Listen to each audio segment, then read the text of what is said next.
Should I start with my name, or should we assume that I've already said it? Start with your name. Okay. My name is Shane Curry, and I make a cartoon called Chewgum. And this is how I became an animator without a college degree. It's also the story of my life. In high school, I started a band.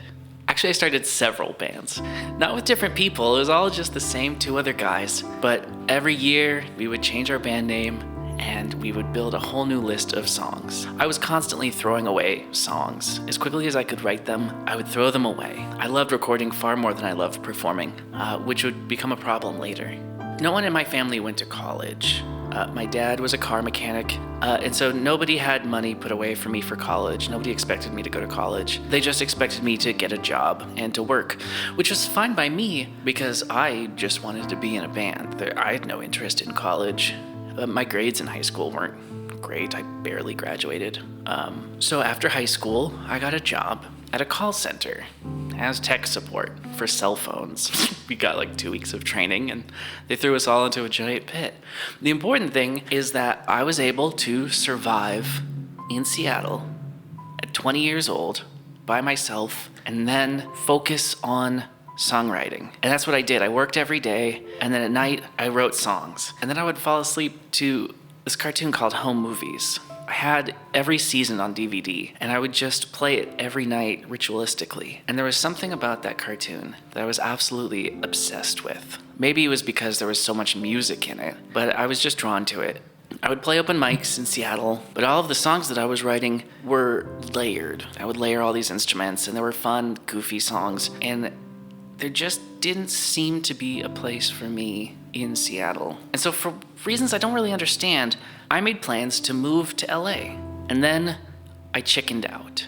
And I moved into my parents' basement, and I quit my job, and I told myself that if I could just record one perfect album, if I could just get what was in my head out in audio form for once, like one true version of me out into the world, then I would be happy and something would happen. And it took a long time. It took almost a whole year of my life, but I did it. The album is called There's Always Something Wrong with Everything, and I think it's even still on Spotify. I made some CDs, I gave some to friends, and then after achieving my dream, I just collapsed into a depression that lasted for years. I did nothing, I made nothing, I drank and I smoked. I drank a lot. I smoked over a pack a day. And for some reason, instead of making music, I had pirated some DVDs of a series of lectures by a guy named Richard Williams. He was an animator on Who Framed Roger Rabbit. He was the director. And for reasons I don't understand still, I watched them obsessively. I would just get bored. I would drink.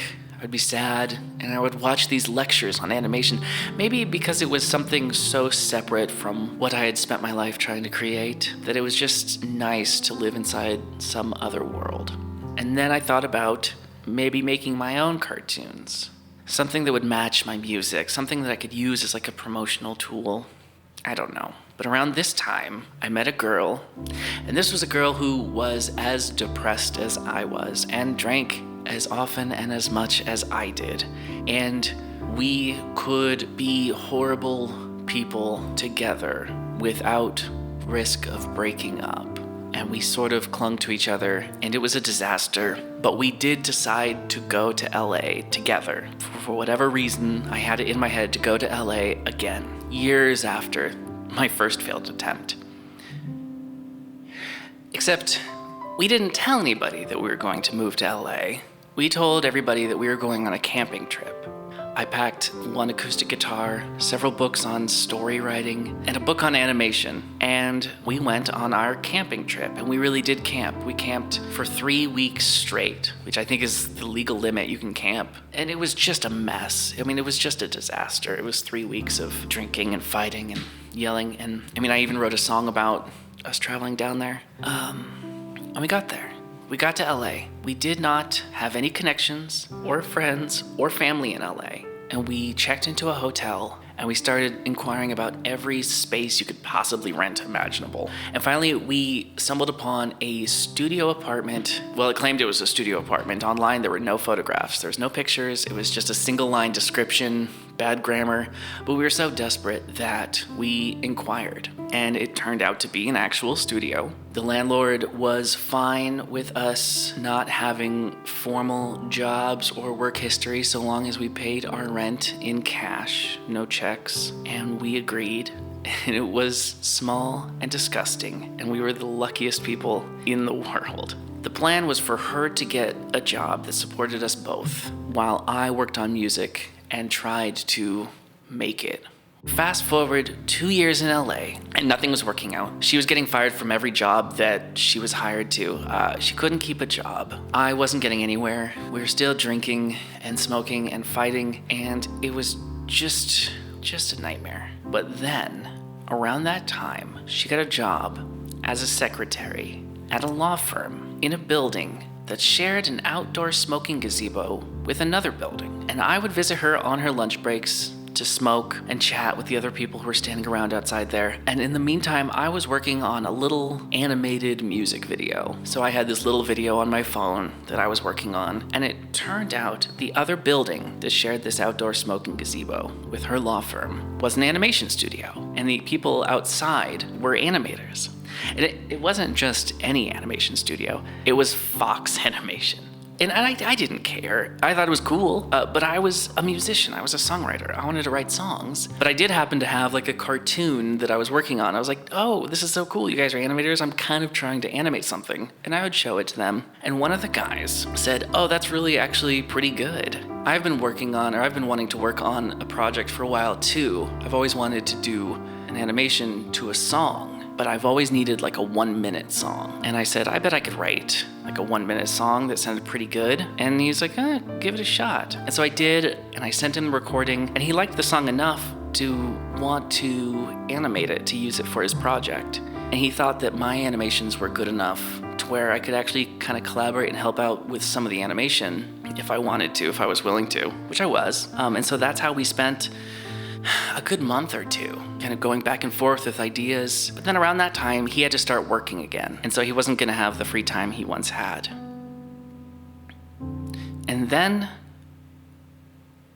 my mother died suddenly, but not necessarily unexpectedly. She was a very complicated person. She had bipolar and borderline personality disorder. And I had learned over the years not to trust her with information about my life, because to her, information always became a weapon. It always seemed like the more I opened up to her, the more opportunities she had to cut me down when I was vulnerable.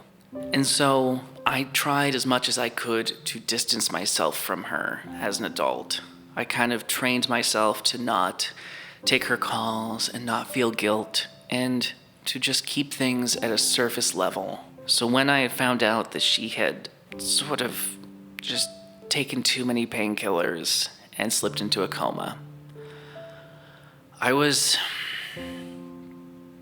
it destroyed me, but I was also very angry because she was never coherent enough to apologize in the ways that you want someone like that to apologize to you for. You know, when you feel like you've been wronged in a way that's not fair, and you feel like if they just had more time to reflect on themselves and to grow as a person, they would see what they had done and eventually apologize to you. And instead of doing that work and growing, she just disappeared. And everything just kind of fell apart, and I don't really remember much of my life around then. The drinking went crazy. I was drinking a fifth of vodka a day, and then my girlfriend left me. She left me for a successful musician, and so I was unemployed. I had no money. The one kindness my girlfriend did me was that she left me the apartment that we had gotten. So she moved out to her own place. I had a place to live, but I had no income. And my father, he's a nice guy, he's very polite, but he let me know that I was not welcome back home, and I could not live with him. And later in that year, he remarried. And eventually, he stopped calling, and then he stopped returning my calls. And I've never heard from him since. I basically had nothing, except for this new friend who was an animator, and he knew a bit about my life situation and how desperate I was. And he said, I bet I could train you in my job well enough to where you could probably get some freelance work and potentially make a living as an animator. The only thing is, it would take months of training before you could even earn the equivalent of minimum wage. And I said, that would be amazing. Actually, I told him my dad was willing to pay my rent until I could earn enough money to live on my own and support myself. So I had plenty of time for him to teach me. That was a lie. I had no money, but I did have a plan. If you'll recall, I did not go to college. I barely graduated high school, but because I didn't have a college degree, I didn't have college debt. Because I got a job right out of school, I still had perfect credit. And I had a long history with the Boeing Credit Union back in Washington State. So I called my bank back in Washington, and I told them that I had gotten a job as an animator, and I needed to extend my personal line of credit to the maximum that they would allow me so that I could buy an Apple computer. And they said, oh, that's so exciting. Looks like you qualify for $12,000. And I said, that's perfect. That'll just cover it. I extended my credit, I withdrew the money, and I lived off that for half a year while learning under my animator friend. I would sneak into the animation studio, hide in his office, and I would study something called sheet timing. I walked 5 miles each way from my apartment to the studio, 5 days a week, rain or shine, for months on end. But eventually, I became competent enough to be introduced to another animator at another studio who would take over my training and would teach me further how to do my job. And he gave me a small amount of real work. It wasn't enough to survive on, but it was union work, which means that I had to join the animation guild, and I had to pay dues, thousands of dollars in fees. But it didn't matter because I was in. I was an animator. I wasn't going to be able to survive, but I was an animator. The day that I signed the paperwork, I went back to the smoking gazebo, and I told my ex that I had finally gotten a job, and she just stared at me. She didn't say a word. She didn't respond at all. She just walked away. And I never saw her again after that. I was poor, but I felt like a real person. Unfortunately, the struggling had just begun. I still sucked. I was terrible at what I was trying to do. And in the studio apartment, there was no separating life from the work. I was trapped in a little room, struggling to wrap my head around a job that I couldn't do. Eventually, I worked up to being able to pay my rent. I was able to do enough work and get by. The only problem is I couldn't maintain the workload. It was too mentally taxing. I couldn't separate my life from work. So my supervisor at the time suggested that I try to rent an office. It was something that a lot of other people in freelance did. But that sounded absolutely insane to me because I couldn't find an office to rent that was less than the rent I was paying for my studio apartment. Doubling my living expenses when I couldn't even maintain my initial living expenses sounded impossible. And around this time, I was still drinking a lot. And I still smoked over a pack a day. I knew where my money was going, but I was still in denial about it. And needing to rent an office to maintain my sanity would mean giving up everything. But I tried it. I rented an office building where bums slept and pissed themselves in the lobby, and you had 24-hour access, but it was too dangerous to actually use it 24 hours. I lived off food from the 99-cent store across the street, and the air conditioning never worked. I sweated like crazy every day that I was in there. But I quit drinking and smoking on May 22nd, 2017, cold turkey, and I've never gone back or slipped up once since then, because I finally had a life that was too important to risk. Those were the years that I spent working on Shera and the Princesses of Power. Then, one day, a job opened up at Fox on Family Guy, and my mentor at DreamWorks suggested that I apply for it in an interview. It sounded crazy, but everybody was saying that I was good, that I was really good at this point, and I had what it took to work in primetime. So I told my old animation buddy, who had taught me originally, that I was planning on applying to Family Guy. He took me out to lunch, and he told me that I should wait. And he said that a position at Americandad was opening up soon, and that he could recommend me for the job. But I would have to wait and not apply at Family Guy. It sounded crazy, but I agreed. And in 2019, everything worked out, and I began working at the studio that I used to visit every day to learn how to animate. Now I had a place to go. I had a cubicle, I had coworkers, I could let go of my office space, and I could afford the rent of my apartment without even worrying about it. I could afford to commute, and I could afford to breathe. And suddenly, I was able to remember that my whole life I had wanted to be a songwriter.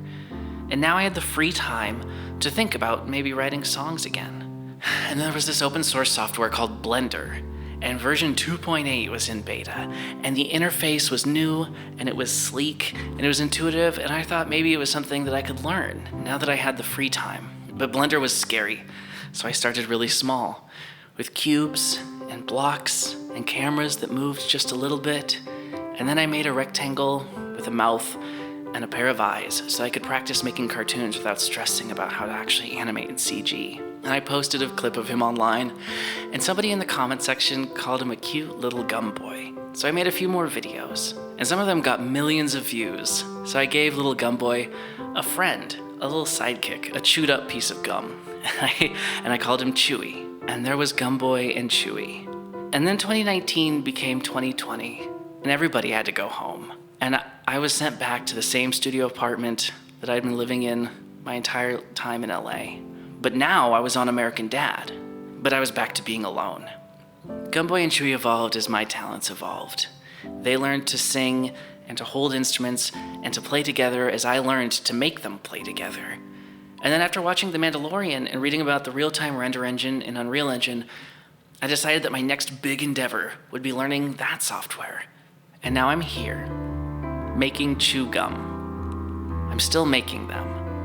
Only now I'm making a series that mirrors my past, my life, the two halves of me living in a fantasy world, in denial about reality, and trying to bridge the two, and failing to do so. Because I never wanted to be an animator. I wanted to be in a band, and I never got to be. But I did get very, very lucky, much, much later in life. So chewgum, this version of it, is the culmination of my life's work and my life itself. Every version of Chew and Gum live inside this series.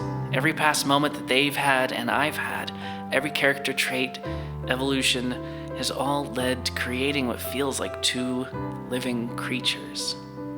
When I've grown, they've grown. I've regained my ability to write songs, and they've been practicing and learning how to play along. And now at this point, I truly feel like I have the skill set to make the series that I always saw in my head when I imagined them.